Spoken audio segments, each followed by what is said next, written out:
Ratu cantik ini tidak memiliki kesalahan, tapi akan dipenggal. Ini karena peraturan raja, yang ingin menjaga kesucian ratu. Setiap hari dia menikahi satu orang ratu. Keesokan harinya ratu itu akan dibunuh. Raja Baghdad memiliki banyak wanita, tapi wanita-wanita ini tidak ada yang dia cintai. Raja hanya mencintai ratunya. Setiap hari raja mengungkapkan rasa cintanya. Pemerintahan yang hancur ini membuat Perdana Menterinya menjadi cemas.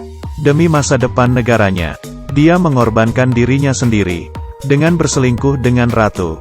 Mengetahui itu, raja sangat marah. Perdana Menteri memberi penjelasan, "Saya mengorbankan diri, membuktikan kepada raja, tidak ada cinta yang abadi. Dan lebih baik raja konsen kepada urusan negara." Kemudian, untuk membuat mereka tetap setia, raja cukup mengganti satu wanita setiap hari. Mendengar itu, raja pun menganggukkan kepala dan setuju dengan saran Perdana Menteri. Raja pun berencana menikahi putri Perdana Menteri. Ternyata badut itu adalah Perdana Menteri sendiri. Saat dia sedang khawatir, tiba-tiba saja di jalan dia melihat ada perdagangan budak. Dia pun melihat budak itu dengan teliti. Raja pasti akan menyukai wanita ini. Perdana Menteri membeli wanita itu dengan harga tinggi, dan menjadikan wanita itu putri angkatnya, menggantikan putri kandungnya menjadi seorang ratu.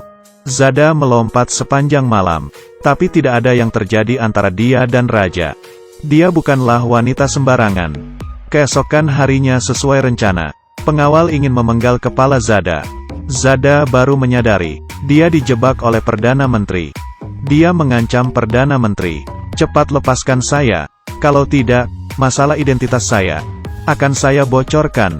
Akhirnya Perdana Menteri mengembalikan Zada pada pedagang itu. Zada mengambil satu buah cincin.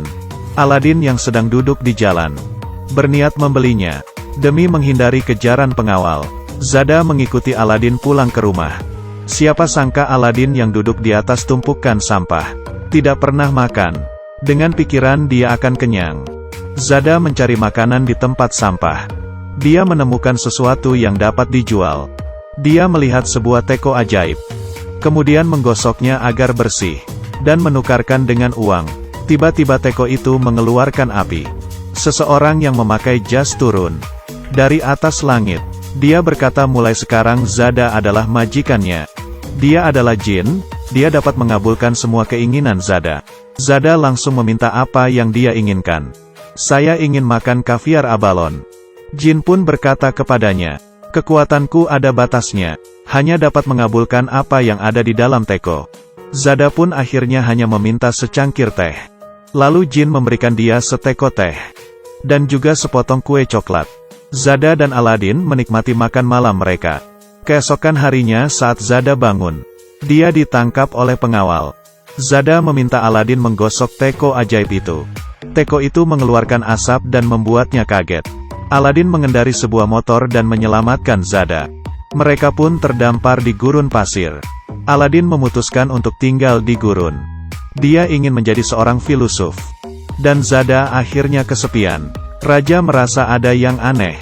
Agar tidak ada yang mengkhianatinya, dia bersumpah kepada langit, tiap hari dia akan menikahi seorang ratu. Lalu besoknya ratu itu akan dibunuh. Dengan begitu dia dapat menikah lagi. Zada mencoba melarikan diri, agar raja tidak dapat menikah lagi. Raja meminta pengawal mencari Zada. Takut Zada akan kabur lagi. Raja mengurungnya. Zada kembali menggosok tekonya. Tiba-tiba sebuah pesawat datang. Dan Zada berhasil selamat. Tidak disangka dalam perjalanan pesawat itu kehabisan minyak.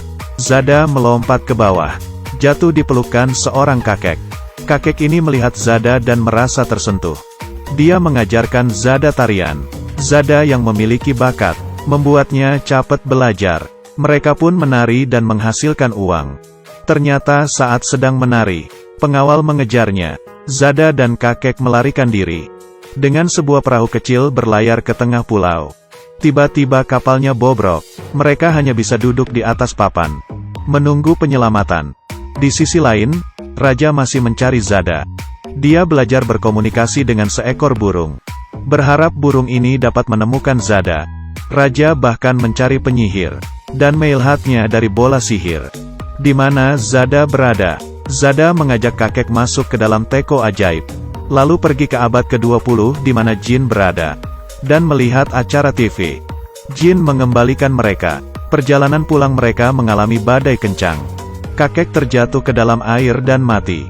Zada bertahan di tengah badai selama 1 malam. Keesokan harinya dia bertemu dengan kapal yang lewat. Dan dengan pengalamannya, dia mencari pemandu kapal. Berpakaian seperti seorang kapten kapal. Tubuhnya berubah seperti pria kuat. Awak kapal menuruti perintahnya. Setelah kapal sampai di tepian, Zada yang kelaparan, mencuri buah di sebuah istana. Tidak disangka pemilik istana itu adalah raja. Raja telah menunggunya selama setahun. Menunggunya kembali. Dia ingin Zada menyukainya. Zada terharu mendengarnya. Memakai pakaian ratu, dan berbaikan dengan raja. Raja melepaskan tahtanya, dan pergi bersama Zada. Mereka berkelana selama 1 tahun. Membuat mereka kehabisan uang. Raja pun berubah menjadi seorang pesulap. Dia belajar cara menyulap, demi mencari uang. Perdana Menteri datang mencarinya. Dia berharap raja mau pulang bersamanya. Sekarang raja hanya ingin hidup bersama Zada, dan tidak ingin pulang menjadi raja. Perdana Menteri mencuri teko ajaib. Dia memberitahukan ke semua orang Zada seorang penyihir, dan Zada telah menipu raja. Semua orang pun mempercayainya. Karena itu, Zada pun ditangkap, lalu dikirim kembali ke istana. Perdana Menteri berubah menjadi jahat. Dia meminta kepada Jin untuk menghilangkan raja, agar dia dapat menguasai dunia. Teko ajaib jatuh ke dalam laut. Perdana Menteri kembali ke istana. Dia mengumumkan bahwa raja sudah mati. Dia akan menggantikan posisi raja. Di sisi lain, ikan di laut menelan teko ajaib itu. Kemudian seseorang menangkap ikan itu. Setelah ikan itu dipotong perutnya, teko ajaib itu dibuang. Kemudian seekor burung membawanya ke sarang. Burung itu menyalakan teko. Lalu Jin bergegas mencari Zada. Melihat Zada dalam bahaya, Jin memindahkan tentara penyelamat. Keesokan harinya saat Zada akan dipenggal, Zada dengan tenang bersandar di atas papan kayu. Eksekutor merapikan rambut panjangnya. Seorang anak kecil bertanya, apa kesalahan yang dia lakukan? Tapi tidak ada yang tahu. Zada mengangkat kepalanya, kemudian menceritakan pengalamannya. Ternyata kisahnya terlalu menarik. Pengawal meletakkan pekerjaan mereka, duduk dan mendengarkan ceritanya. Saat kisah itu akan berakhir, Perdana Menteri datang, meminta pengawal cepat memenggalnya. Semua orang protes. Kita ingin mendengarkan kisah. Zada menyerah. Dia meminta eksekutor segera memenggalnya. Tapi eksekutor tidak dapat melakukannya. Semua orang menangis. Akhirnya Perdana Menteri sendiri yang mengeksekusinya. Saat bersamaan Raja dan Jin duduk di atas karpet ajaibnya, dia muncul di hadapan semua orang, mengungkapkan kejahatan Perdana Menteri, dan menyelamatkan Zada. Akhirnya Jin berubah menjadi Perdana Menteri. Semenjak itu Raja dan Zada hidup bahagia selamanya.